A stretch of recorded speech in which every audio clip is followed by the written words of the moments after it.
ଆସ ଏହି ପ୍ରଶ୍ନଗୁଡ଼ିକର ଉତ୍ତର ଆଲୋଚନା କରିବା। ସୂର୍ଯ୍ୟ ସିଦ୍ଧାନ୍ତ ଗ୍ରନ୍ଥ କିଏ ଲେଖିଥିଲେ? ଆର୍ଯ୍ୟଭଟ୍ଟ। ବ୍ରହ୍ମ ସିଦ୍ଧାନ୍ତ ଗ୍ରନ୍ଥ କିଏ ଲେଖିଥିଲେ?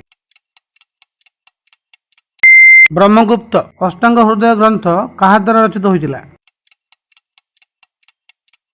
ବାଗଭଟ୍ଟ। ମହାଭାସ୍କର୍ଯ୍ୟ ଓ ଲଘୁ ଭାସ୍କର୍ଯ୍ୟ ଗ୍ରନ୍ଥ କିଏ ରଚନା କରିଥିଲେ?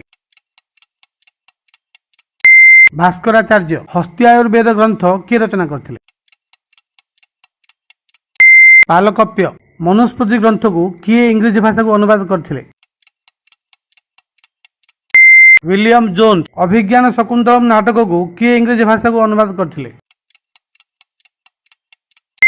William Jones. ବ୍ରହ୍ମ ସିଦ୍ଧାନ୍ତ ଗ୍ରନ୍ଥ ଆରୋହୀ ଭାଷାରେ ଅନୁବାଦ ହେବା ପରେ ତାହାର ନାମ କ'ଣ ଥିଲା?